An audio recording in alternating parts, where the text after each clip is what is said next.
o básico que todo programador deveria saber antes de programar. Então vamos lá, pessoal. Nessa aula aqui eu gostaria de fazer a introdução da introdução para vocês sobre ciência da computação.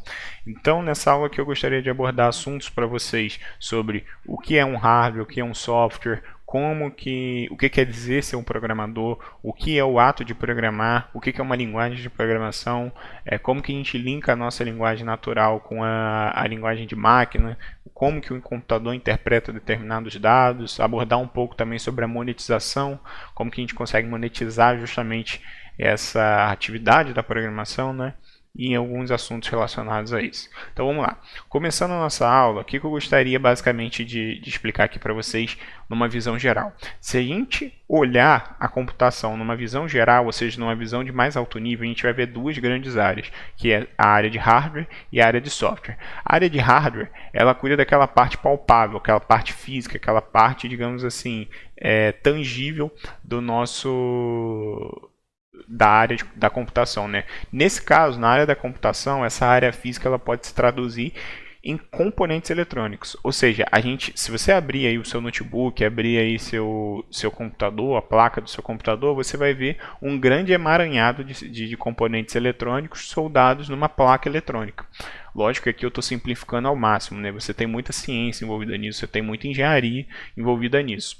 Esses componentes eletrônicos, eles são soldados ali no determinado arranjo que possibilita o nosso computador realizar o trabalho para o qual ele foi feito, que é justamente servir a gente nesse propósito geral aqui que ele tem, né, digamos assim, ou seja, a gente pode utilizar ele para assistir vídeo na internet, a gente pode utilizar ele para rodar um programa de Excel e fazer o controle financeiro de uma empresa, a gente pode rodar ele para escrever documentos que vão ser enviados para um congresso ou qualquer outra coisa que seja assim, né? Então eles são soldados justamente para desempenhar um determinado objetivo. Essa é a área de hardware, ou seja, essa é a área física, digamos assim, da computação.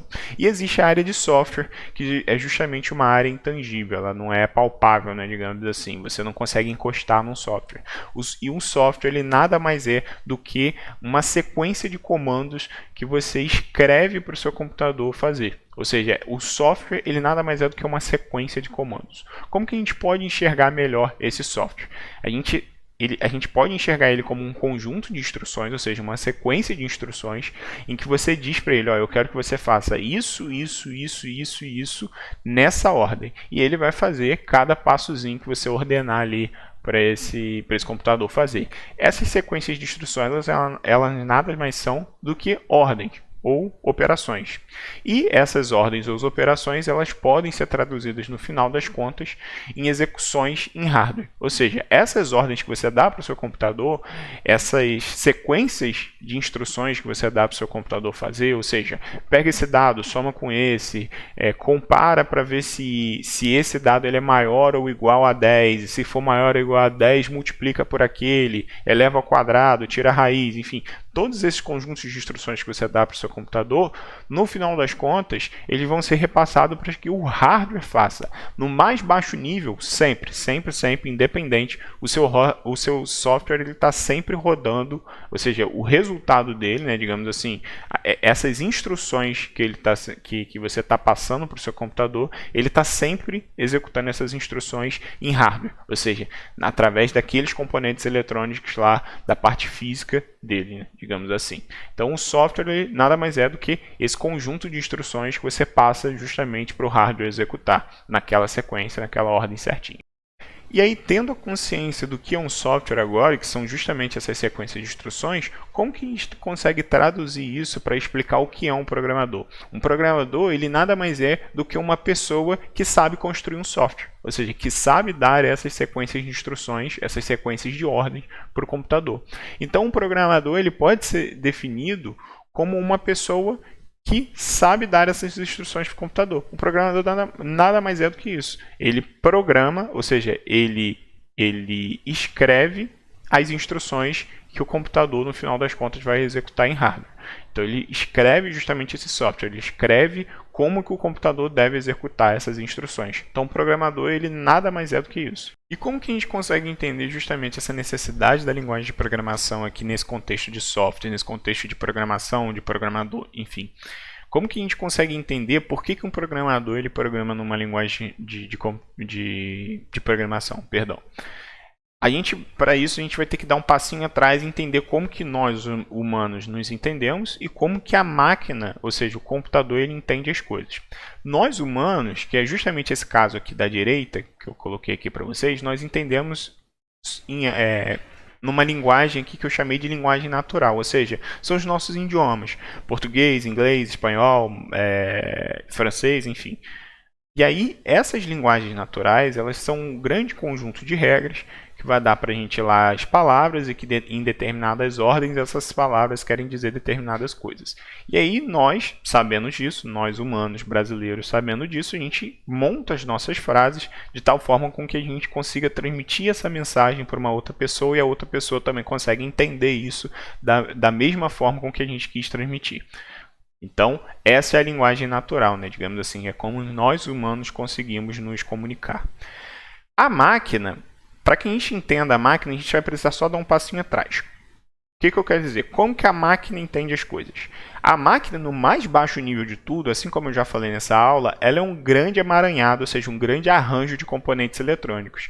E esses componentes eletrônicos, no final das contas, eles lidam com sinais elétricos. Então, no final das contas, uma máquina ali, ou seja, a linguagem que ela entende, é basicamente a presença e a ausência de tensão em determinadas partes desse circuito eletrônico. Então, quando a gente... Ou seja, a única coisa que a máquina consegue entender disso é a presença ou a ausência de tensão em determinadas partes do seu circuito eletrônico. Essa presença e essa ausência de tensão elétrica, né, nessas partes desse circuito, a gente interpreta, ou seja, a gente joga isso para uma unidade lógica. Sempre que há ausência de tensão numa determinada parte de um circuito elétrico, a gente interpreta isso como zero. E sempre que há presença de tensão numa determinada parte de um circuito elétrico lá desse computador, ou seja, desse hardware ali, seja da memória, de alguma coisa, a gente interpreta isso como 1. A presença de tensão é 1 e a ausência de tensão é 0. Essa linguagem, ou seja, esse comportamento, a gente chama de linguagem de máquina, que é o quê? É um conjunto de zeros e uns que falam para a máquina o que ela deve ou não fazer. Então, quando a gente ordena lá, através do nosso software, para que um computador ele pegue dois números de uma parte da memória, some eles e coloque numa outra posição de memória, ou seja, quando a gente pede para o nosso computador somar dois números, multiplicar dois números, colocar um número x elevado a um número y, ou tomar uma decisão, ou seja, saber se um determinado número é maior ou menor do que 7, por exemplo, esse computador, no final das contas, ele está lendo basicamente grandes conjuntos de instruções escritos em zeros e uns, lá no mais baixo nível de todos, ou seja, no nível do hardware. Então, a linguagem natural é justamente o que a gente fala e a linguagem de máquina é justamente o que a máquina fala. Nossa linguagem é o português, inglês e matemática, e a linguagem de máquina é esses zeros e uns que vão ser traduzidos nessas instruções para o computador fazer. Agora, note que a linguagem natural ela é muito distante da linguagem de máquina, de forma que se torna praticamente impossível um programador ele transformar a linguagem natural dele, ou seja, o que ele deseja fazer, por exemplo, um botão quadrado que ao clicar vá para o site do Google, ou seja, essa linguagem natural, essa ordem que eu estou dando aqui em linguagem natural, você traduzir isso para um código de máquina que está escrito de zeros e uns. Uma porque a linguagem natural para a máquina ela é uma linguagem extremamente ambígua, então esse próprio ato aqui, essa própria ordem que eu dei de criar um botão quadrado que ao clicar nele ele vá direto para o Google, você tem 1 zilhão de formas de fazer isso, você tem 1 zilhão de ferramentas que te possibilitam fazer isso e que você pode fazer isso de maneiras completamente diferentes, então isso se torna muito aberto, muito ambíguo para a máquina. E outra que por ter essa distância, o programador ele demoraria assim tempos exorbitantes para que ele garantisse de que todas essas instruções que ele escreveu em zeros e uns, eles estão corretas para serem executadas na máquina, uma vez que essa linguagem de zeros e uns ela é muito pouco compreensível pelo homem. Ou seja, uma vez que você bate o olho nesses zeros e uns, você não consegue saber ali de cara o que está escrito ali naquele código, o que você precisa ou não fazer com isso.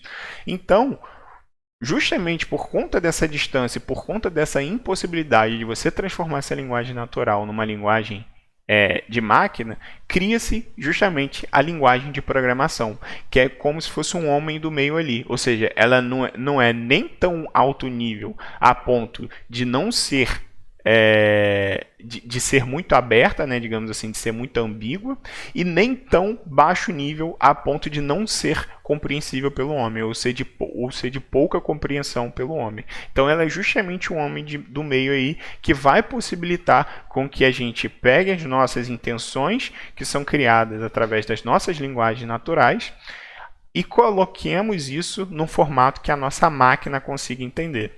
Mas afinal, o que seriam essas linguagens de programação? Uma linguagem de programação, assim como a linguagem natural, ela nada mais é do que um conjunto de regras de como você deve dar instruções para o computador. Então, por exemplo, quando você está operando lá, quando você está programando uma linguagem de programação A, essa linguagem de programação A, ela tem um conjunto de regras dela de como você deve fazer determinadas operações de manipulação de dados nela. Então ela diz lá para você, por exemplo, na documentação dessa linguagem, como que você deve fazer quando você precisa somar dois números, multiplicar dois números, elevar um número ao quadrado, dividir um número, incluir uma biblioteca, enfim, assim por diante, criar uma função, chamar uma função, enfim.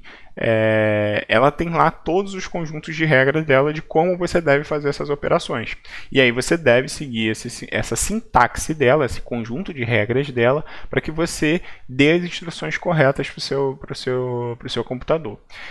Cada linguagem de programação tem o seu jeito de escrever. Então você vai ver que, por exemplo, no C você vai escrever determinadas coisas de uma maneira, no C++ você vai escrever talvez as mesmas instruções, porém de uma maneira um pouquinho diferente, no Java um pouco mais diferente, no PHP mais diferente ainda, no JavaScript mais diferente e assim por diante. Ou seja, cada linguagem de programação tem o seu conjunto de regras para dizer como que você deve escrever as instruções naquela determinada linguagem, e você tem que seguir esses conjuntos de regras para que o computador entenda exatamente o que você quer dizer com aquilo, entendeu?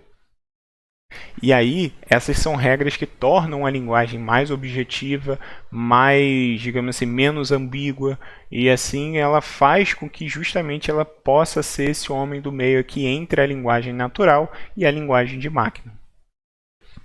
Ou seja, se a gente vier traçar um gráfico aqui, onde o eixo Y ele é justamente o quão mais compreensível pela máquina uma determinada linguagem é, e o eixo X ele é o quão mais compreensível pelo homem uma determinada linguagem é, a gente tem justamente esse gráfico traçado aqui, onde a linguagem de máquina ela é muito compreensível pela máquina, porém pouco compreensível pelo homem, e a linguagem natural ela é muito compreensível pelo homem, porém praticamente zero compreensível pela máquina. Zero, basicamente, né? Ele não é compreensível pela máquina. E a linguagem, né, de programação, ela é justamente esse homem do meio aqui, ou seja, ela não é nem tão incompreensível pelo homem, ou seja, ela consegue ainda ser compreensível pelo homem, e ela, de certa forma, ela não é compreendida pela máquina, mas você tem formas de fazer com que ela seja compreendida pela máquina. Então, por isso que você coloca ela aqui no meio. A linguagem de programação é justamente o que faz esse link entre as duas linguagens.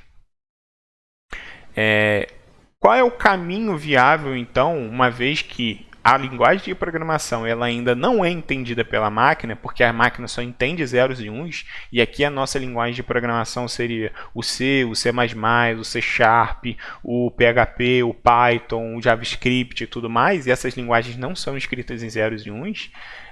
O que faz com que a gente pegue essa linguagem de programação, esse código que a gente escreveu nessa linguagem de programação e transforme ela justamente numa linguagem de máquina, ou seja, em algo que seja de fato compreensível pela máquina e que a máquina ela consiga executar aquilo ali. É basicamente um tradutor que a gente chama aqui de compilador. Então, talvez se você já trabalhe com a área de programação, você já tenha escutado falar nesse termo, compilador. O compilador, ele nada mais é do que esse tradutor do código de linguagem de programação, ou seja, desse código que você escreveu numa determinada linguagem de programação para esse código de máquina. Porque é isso que precisa ser feito para quando esse código ele tem que ser executado. Ou seja, quando esse código vai ser executado no seu computador, ele tem que estar em linguagem de máquina, ele tem que estar no formato de zeros e uns para que o seu computador saiba exatamente como interpretar aquilo ali e qual o processamento que ele deve fazer sobre esse dado. Então, numa visão geral, a gente tem justamente a nossa linguagem natural, a gente passando essa linguagem natural, ou seja, as nossas intenções dessa linguagem natural por um código, ou seja, por uma linguagem de programação. Essa linguagem de programação, a gente passa esse input dessa linguagem de programação para um compilador. Esse compilador transforma justamente essa linguagem de programação, esse código que a gente escreveu assim, nessa linguagem de programação, por um arquivo executável pelo computador, ou seja, esse arquivinho ele contém lá justamente aquelas séries de zeros e uns que representam justamente o que a gente escreveu na linguagem de programação que a gente gostaria de fazer. E no final das contas, esse arquivinho executável, ele pode ser executado pelo meu computador e o meu computador ele justamente vai fazer esse processamento sobre esse dado. Como que a gente consegue definir agora linguagens de mais baixo nível, uma vez que a gente tem uma grande gama de linguagens? Como que a gente consegue definir, quando a gente ouve o termo de linguagem de mais baixo nível, linguagem de mais alto nível? Linguagens de mais baixo nível são aquelas linguagens em que ela é cada vez mais próximo da linguagem de máquina. Então, através desse gráfico aqui que foi traçado aqui nesses eixos aqui, você tem as linguagens de mais baixo nível cada vez mais se aproximando da linguagem de máquina, ou seja, uma linguagem que ela começa a se tornar cada vez menos compreensível pelo homem, porém cada vez mais próximo da linguagem de máquina. E as linguagens, perdão, eu acabei esquecendo de dar o exemplo. O exemplo de linguagem de mais baixo nível é o Assembly, é o C. O C ele é bem mais alto nível do que o Assembly, mas ele ainda é um pouco mais de baixo nível comparado às outras linguagens como Python, como JavaScript e assim por diante, o C Sharp, enfim. Mas ela ainda chega a ser um pouco mais baixo nível. Então essas linguagens de mais baixo nível, elas são justamente essas linguagens que estão tendendo mais para essa linguagem de máquina do que para a linguagem natural.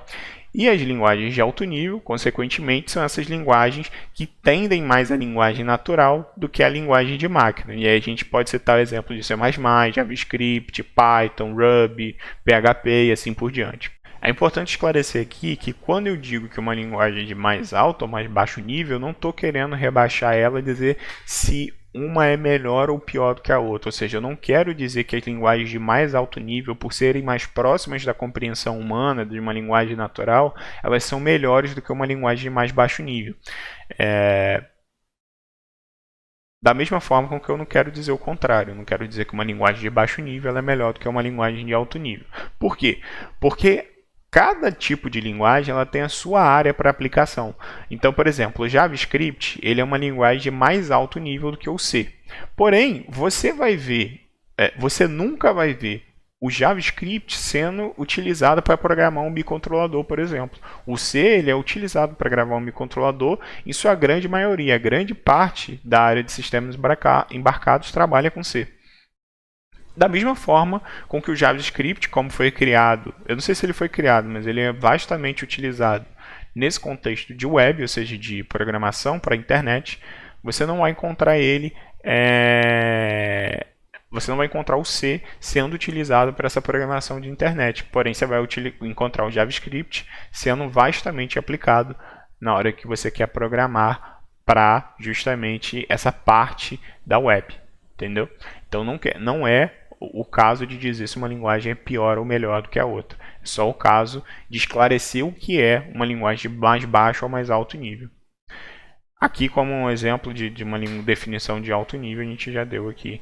São essas linguagens. Mas por que... Agora vem um questionamento, mas por que tantas linguagens de programação?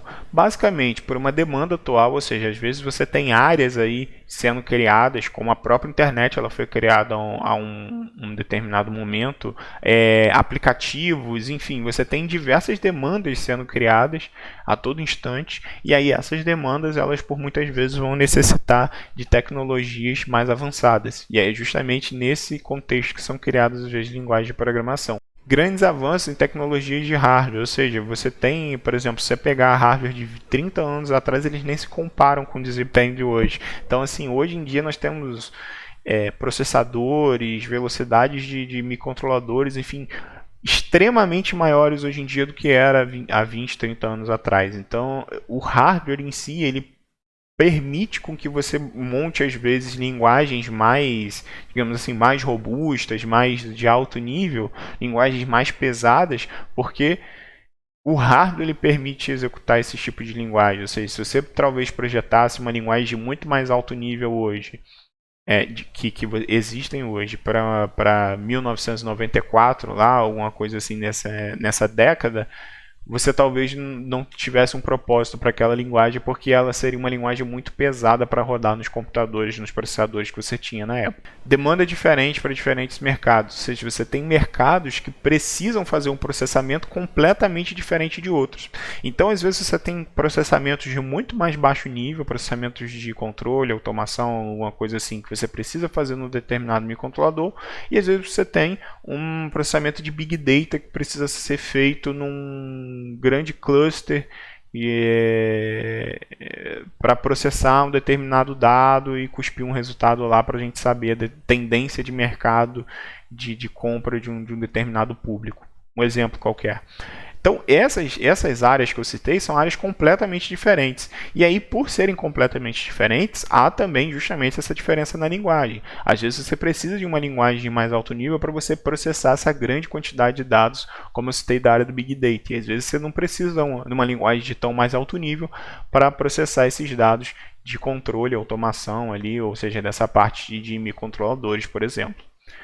E desenvolvedores de boa vontade, isso também entra aqui na conta, porque grandes linguagens de programação que a gente utiliza, isso aí vastamente hoje em dia, foram criados porque algum desenvolvedor ele teve a boa vontade de estudar as documentações, de criar uma linguagem nova com um propósito novo para um determinado objetivo que ele tinha na época. Então isso com certeza conta na hora da gente entender por que existem tantas linguagens de programação.